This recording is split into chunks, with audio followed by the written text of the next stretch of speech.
Ok, buenos días a todos.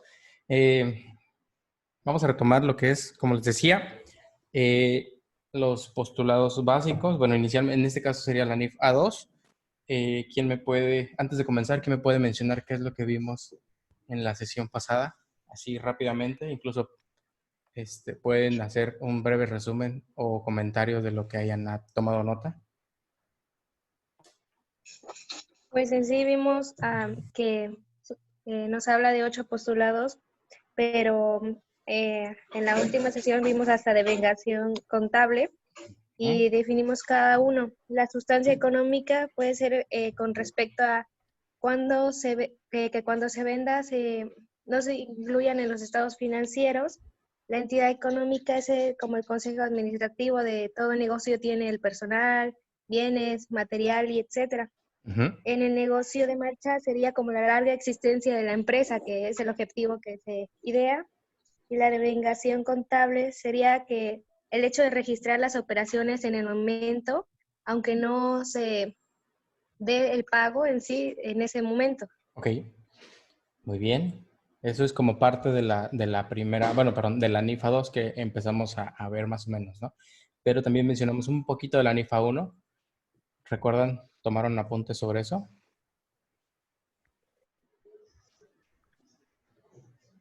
Sí, también te da ciertos conceptos que lo que define contabilidad, lo que es la información financiera, los estados financieros, y también vimos el objetivo de la NIF A1, los alcances, la estructura y el marco conceptual. Muy bien. Básicamente nos dan como la guía o la pauta sobre la cual vamos a ir observando las demás normas, ¿no?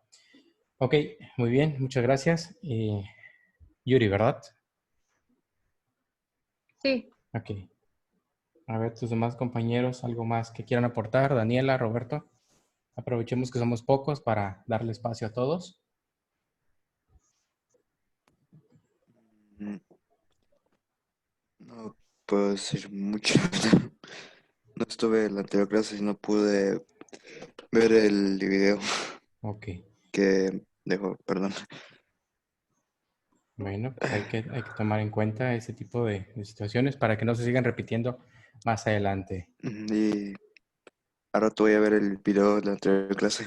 Perfecto. Sí, ¿Ya claro, está ya. en link? Ok, Sí, ahí ya están ahí todos los enlaces. Igual, si no pueden ok. observarlos, me comentan para checarlo cuanto antes.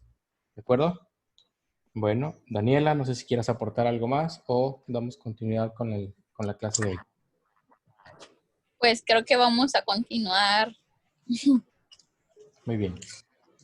Bueno, entonces, así rápidamente recapitulando, bueno, ya vimos el objetivo, el alcance y la definición de la NIFA 2. Recordar que los postulados básicos, pues básicamente nos dicen en qué momento y cómo deben reconocerse los efectos derivados de las operaciones que sucedan dentro de una entidad económica. A partir de ahora vamos a empezar a ver, o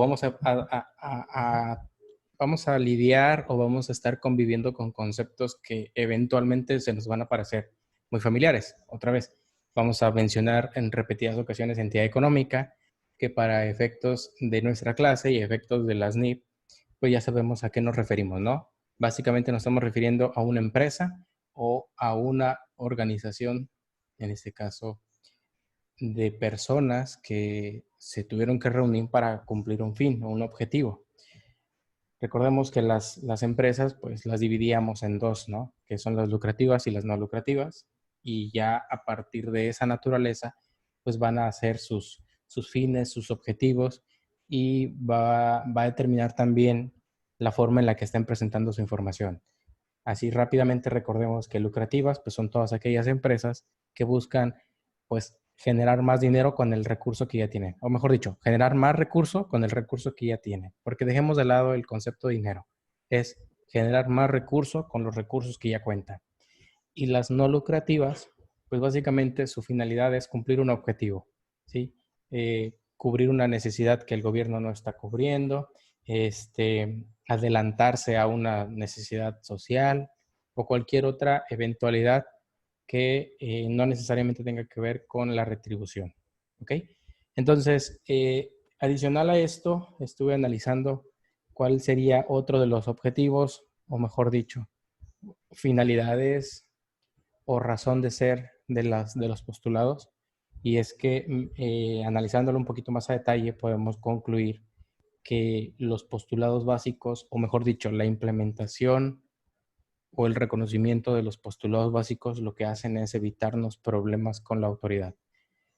Si bien es cierto que en temas de contabilidad debemos observar lo que dicen las normas de información financiera, es también importancia observar lo que las leyes nos dicen, sobre todo en temas de impuestos.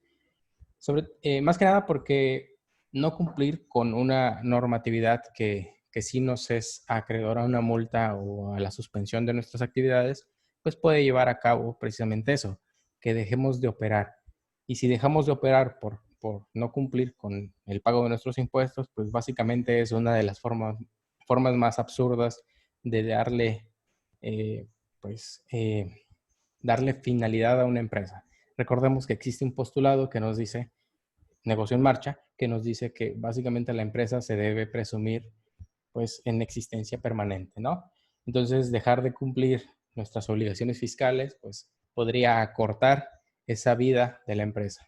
Entonces, pues podemos decir que los postulados básicos o la implementación de ellos en nuestras operaciones o en nuestros registros contables pues nos van a evitar problemas con la autoridad y eventualmente nos van a librar de caer en situaciones que la autoridad tipifica como simulación de operaciones o simulación de actos, que en el último de los casos, este tipo de situaciones ya pueden tornarse un poco más serias porque ya son de carácter penal e incluso, como les decía, ya no solo tiene que ver con el tema de pagar impuestos, sino que ya va a haber alguien que se va a ir a la cárcel. Es decir, alguien que por no aplicar las cosas o querer pasarse de listo, va a terminar cumpliendo una pena ya corpórea. ¿Ok?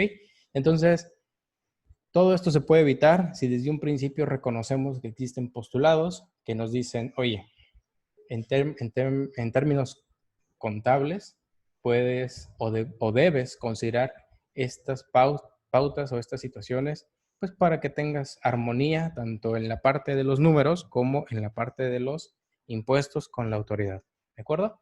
Entonces, siguiendo, pues recapitulando lo que comentaba su compañera Yuri, pues existen 8 y tenemos que aprendernoslos. Primero, identificar cuáles son y segundo, más adelante tenemos que aprendernos casi que cada uno de ellos lo más literal posible. Es decir, va a ser lo único que les voy a pedir que se aprendan de memoria porque a partir de ahí van a ser como que las bases para los siguientes ejercicios. Entonces, pues, ¿qué tenemos? Tenemos sustancia económica, entidad económica, negocio en marcha, devengación contable, asociación de costos y gastos con ingresos, valuación, dualidad económica y por último, consistencia. Entonces, rápidamente retomando, sustancia económica, lo comentábamos en la clase pasada, es importante delimitar, en este caso, qué es lo que compone a la empresa. El ejemplo que ponía su compañera ahorita es cierto, en determinadas situaciones que no se dan con tanta frecuencia, cabe aclarar, llega a suceder que por alguna razón la empresa realiza una operación y esta, digamos, concluye, es decir, se paga y todo eso, se pacta realmente los tiempos de entrega y demás, pero por alguna razón no es posible hacer efectiva la entrega.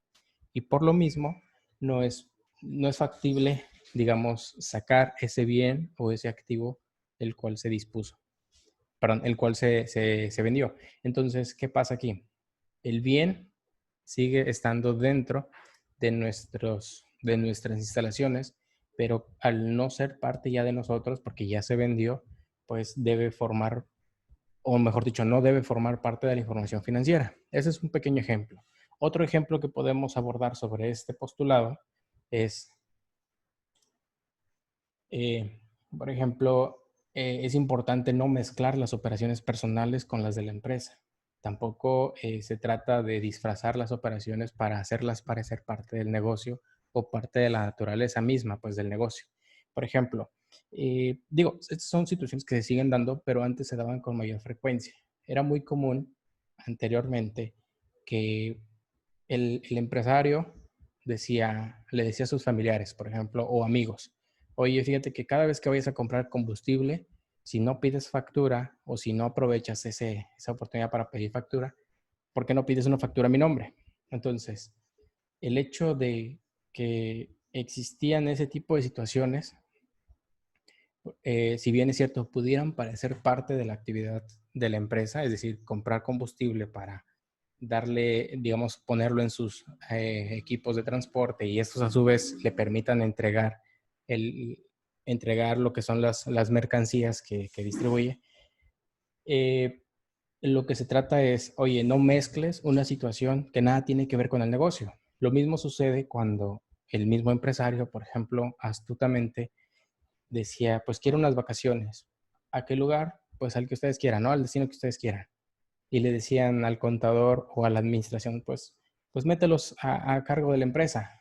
Entonces, vamos a simular que, esta, que este gasto que yo hice a cuenta de mis vacaciones, pues es una actividad que necesitamos hacer por parte de la empresa, pues para expandir el negocio, cuando la realidad sabemos que no es así, cuando la realidad es que pues el patrón se quiso ir de vacaciones y quiso aparentar, darle la formalidad a un acto, pues para beneficiarse, ¿no? Recordamos que el hecho de meter deducciones o gastos en la empresa, lo único que van a hacer es, pues, disminuir la utilidad y por ende pagar menos impuesto.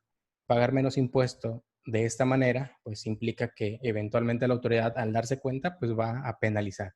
Es decir, va a multar por ese tipo de situaciones, va a, en algunos casos puede llegar a impedir que realice las actividades, es decir, te puede llegar a suspender el negocio.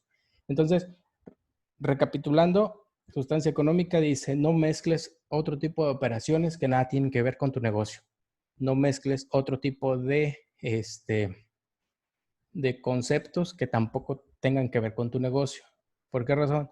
Porque eventualmente esto en qué va a recaer, en que la autoridad suponga que estás simulando actos.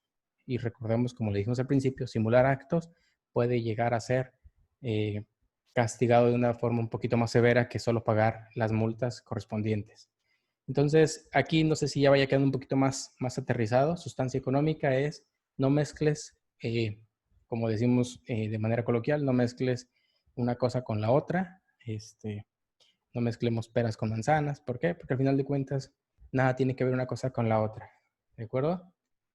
Siguiente, nada más recapitulando, entidad económica. El concepto ya lo vimos, que no es más que pues un conjunto de recursos que disponemos para llevar a cabo una actividad. Estos recursos pues pueden ser humanos, personal, puede ser personal administrativo, personal operativo, puede ser recursos materiales, es decir, todo lo que podemos tocar, todos aquellos activos, desde materias primas hasta maquinaria y equipo de cómputo, etcétera. Todo eso de lo que disponemos que no es persona, pero que tampoco es dinero, sino que son bienes con los que podemos hacer algo.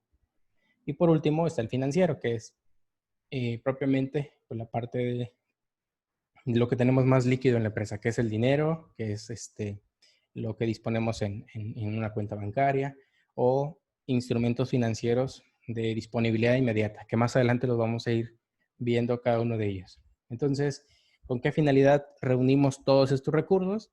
Pues para cumplir algo, ¿no? Cumplir un objetivo, ya sea maximizar esos recursos o lograr un objetivo.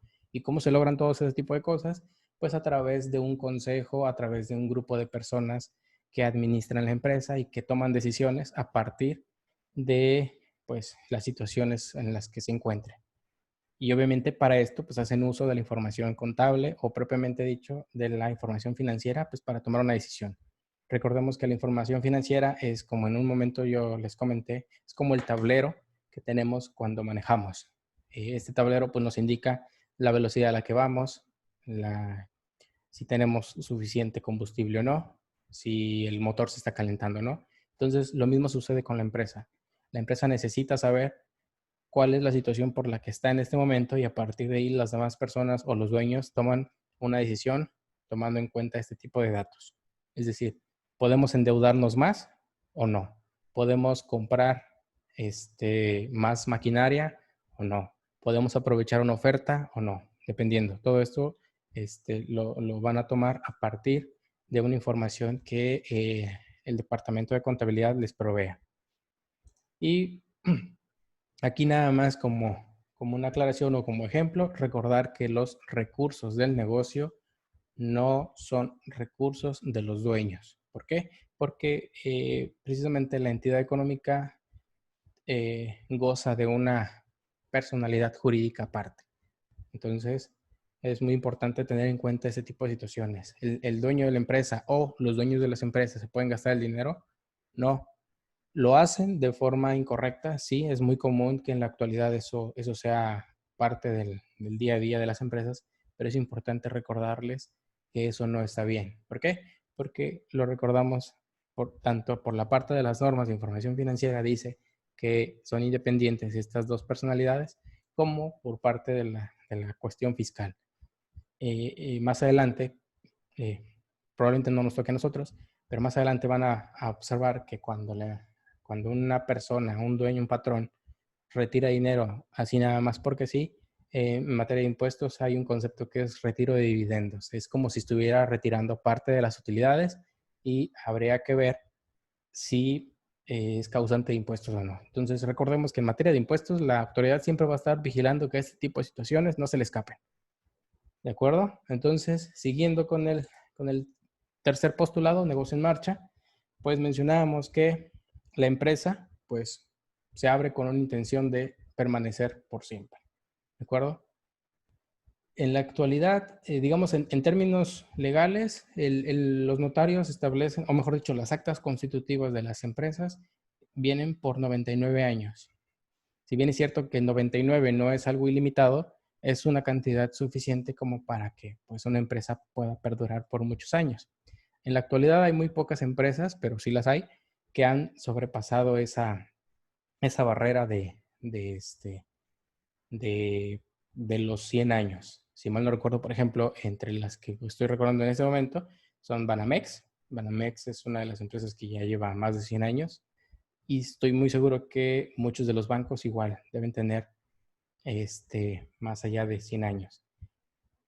Y bueno, ahí en términos legales, pues obviamente una vez que ya llegue el término de los 99 años, pues ¿qué tienen que hacer? Pues ir a renovar con el notario, ¿no?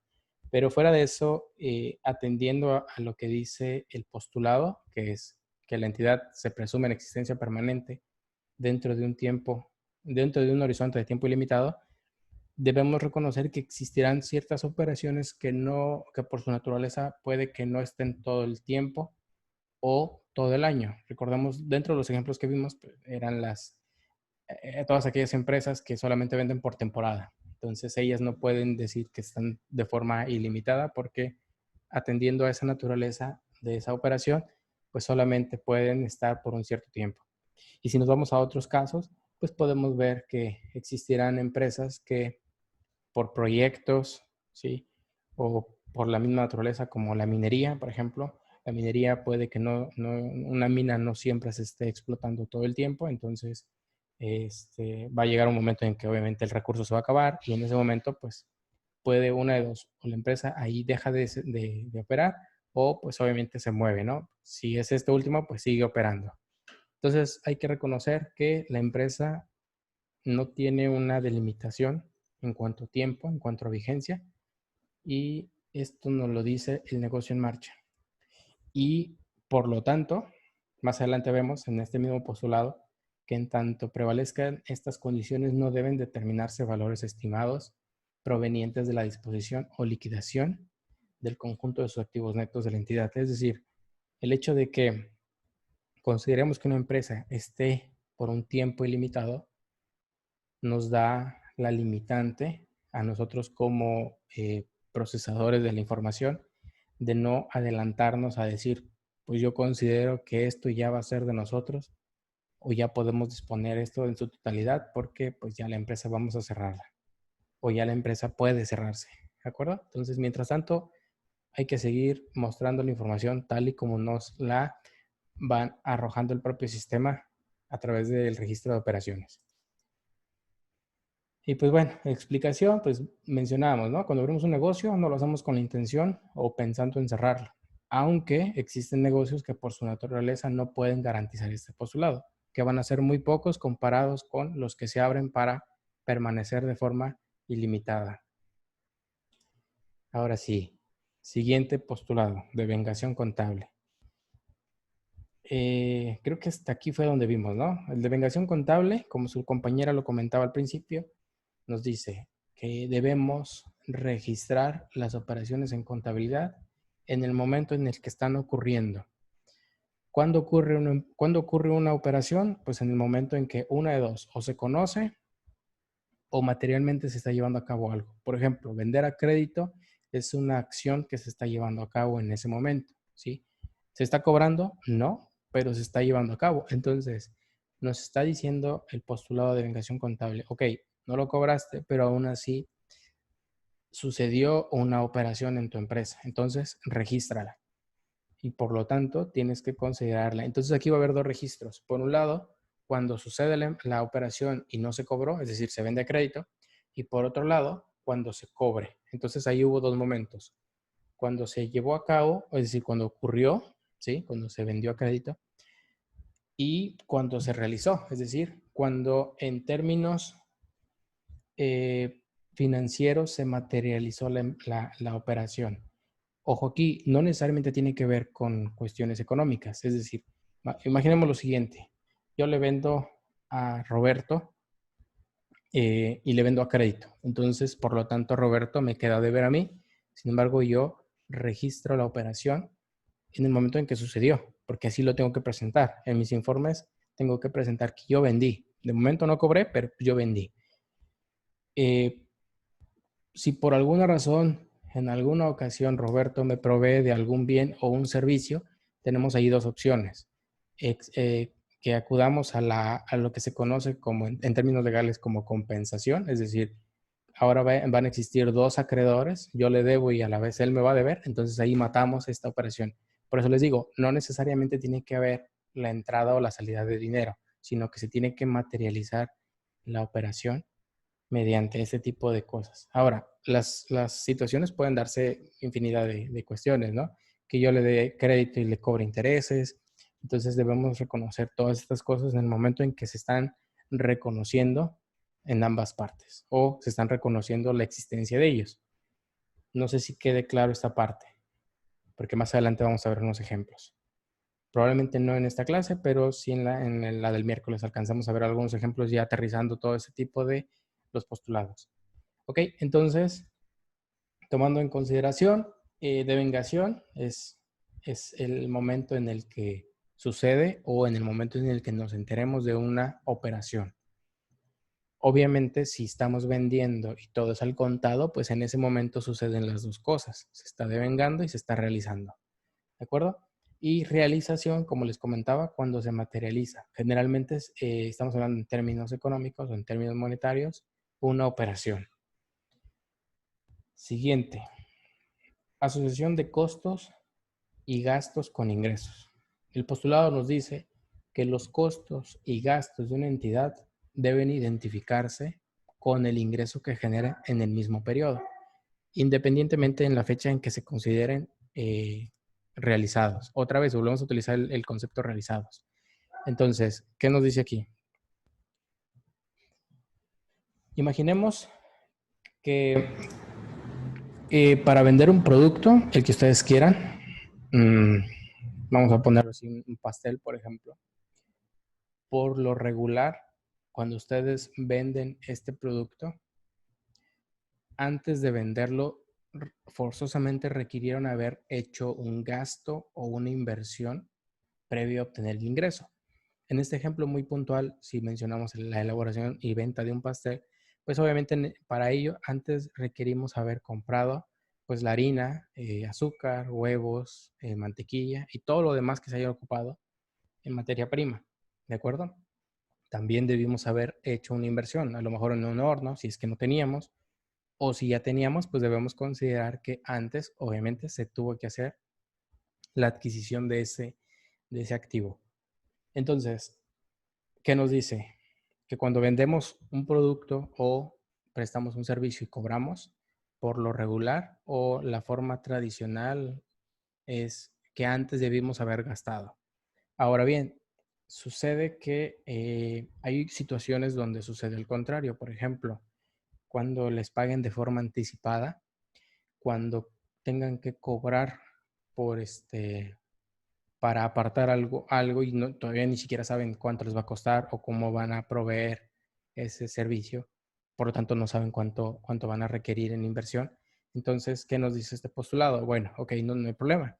Si tú ya cobraste por ello, eventualmente al final del periodo, ya sea a final del año o al final del mes, que es cuando generalmente se corta para hacer la información, pues tienes que reconocer esta información para que tengas asociados lo que es la información de tus ingresos con tus gastos o tus costos.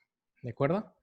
Y aquí es muy importante este postulado de asociación de costos y gastos con ingresos porque para la autoridad en ocasiones resulta un poco increíble el hecho de que existan, por un lado, por ejemplo, empresas que estén metiendo gasto tras gasto tras gasto. ¿Qué nos dice este postulado? Oye, ese gasto tiene una razón de ser. Probablemente por un mes te lo pasen, por dos, está bien, porque recordemos que existen gastos superoperativos, es decir, yo empiezo a gastar ahorita este mes, septiembre, todo el mes de octubre sigo gastando, noviembre sigo gastando y obviamente lo voy a reportar eso como un gasto como tal y por lo tanto me va a reflejar una pérdida, ¿no? Si en algún punto la autoridad me llama y me dice, oye, ¿por qué tienes tanta pérdida? Yo puedo argumentar, es que resulta que en diciembre estoy esperando cobrar tanto dinero, ¿no?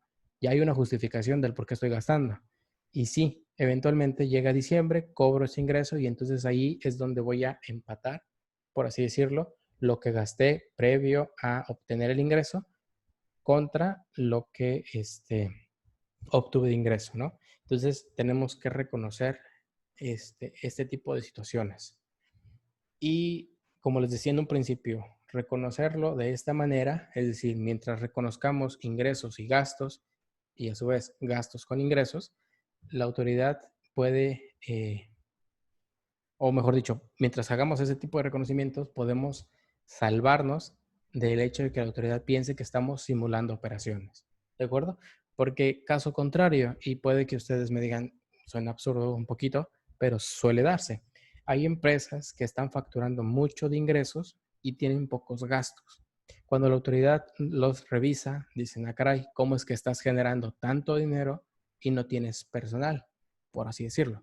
¿Cómo es que estás ganando tanto dinero? Así me pagues impuestos, ¿no? ¿Cómo es que estás ganando tanto dinero si no tienes recursos con qué sustentar este tipo de ingresos? Y otra vez volvemos a caer en lo mismo. Tenemos que observar lo que dice el postulado de entidad económica, que dice que tiene que estar constituido por recursos para obtener sus fines. Cuando la autoridad revisa o detecta que la empresa genera mucho dinero, genera tantos millones al mes, pero no tiene apenas una persona de empleado, pues pudiera no ser tan creíble. Por esa razón es que la autoridad va y lo revisa. ¿De acuerdo? Entonces, como les decía, reconocer este postulado o tenerlo en cuenta, pues, ¿qué nos va a hacer? Pues la vida más fácil, es decir, nos evita caer en situaciones que la autoridad considera como operaciones simuladas. Hasta aquí algún comentario. Nos quedan 3 postulados que vamos a ver en la siguiente sesión. Ahorita de momento la aplicación ya me está indicando que dentro de poco se va a cerrar. Así que aprovechemos estos 3 minutos que restan. Si quieren comentar algo, si quieren que me regrese alguna lámina o si quieren mencionar algo, si tienen alguna duda. Profe, ¿se puede regresar al postulado número 4, porfa? Claro que sí. Ahí lo tienes. Sí, gracias.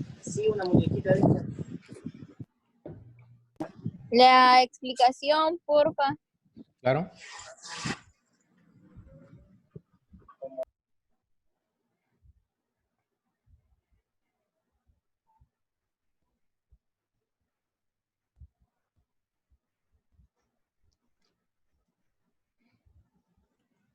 algo que se me pasó mencionarles al principio de la charla, y no estoy seguro si se los mencioné en la anterior, era que la NIF A2, denominada postulados básicos, su antecesor son los principios de contabilidad generalmente aceptados, que en realidad, si lo vemos de esta manera, pues la NIF A2 o los postulados básicos de la norma de información financiera, pues no son novedosos, o bueno, mejor dicho, no son tan novedosos, porque no son más que en la mayoría de los casos eh, derivados de los principios de contabilidad generalmente aceptados.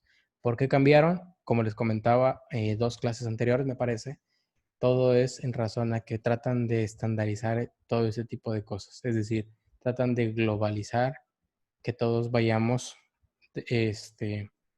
sobre un mismo pues, marco, pues ya no tanto legal, porque no es tanto cuestión legal esto, pero que sí vaya a marco normativo, sería el concepto.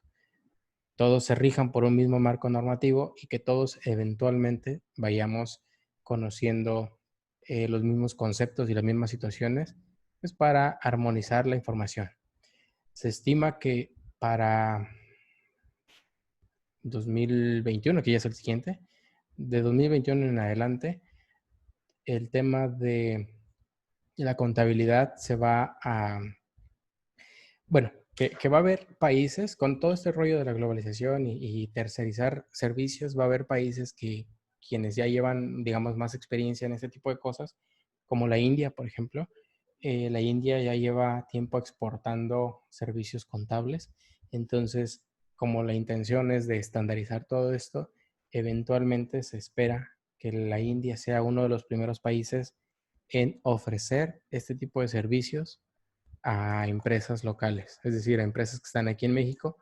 eh, Ellos, por lo mismo de que están, digamos, empapándose de toda esa normatividad, pues obviamente la competencia ahora va a crecer, porque ya no solo vamos a hacer competencia de los compañeros con los que nos graduemos aquí en la universidad a nivel local, sino que vamos a estar compitiendo con personas de otros lugares que vengan, porque obviamente, como les decía, como la intención de conocer, o mejor dicho, el hecho de que conozcamos este tipo de normas que sean un tanto globales, pues permite que un contador aquí mismo pueda prestar servicios en cualquier otro lado de cualquier otro país, ¿no? Obviamente siempre va a haber una pequeña limitante que es en tema de los impuestos. ¿Por qué razón? Porque como en tema de los impuestos, cada país se rige de una forma distinta. Incluso, por ejemplo, situaciones como en Estados Unidos, donde cada estado tiene una situación distinta, pues ahí sí va a ser un poquito complicado. Pero en términos de información, en términos de presentar o de tomar acción a partir de el análisis de datos, eso sí se va a globalizar en la medida de lo posible. Y obviamente existe siempre la postura de que, bueno, si somos capaces de aprender una situación, en este caso una normatividad como lo que son las NIF, las normas de información financiera, pues obviamente tampoco nos es imposible eventualmente aprender algo relacionado con impuestos de determinado país, ¿no? Ahí la limitante pues ya se las pone uno, ¿de acuerdo? Entonces, pues de momento se acaba la sesión. Voy a parar la grabación de la clase, así que nos vemos, ¿qué hora son? Son 11:20, nos vemos en 10 minutos para finalizar la clase.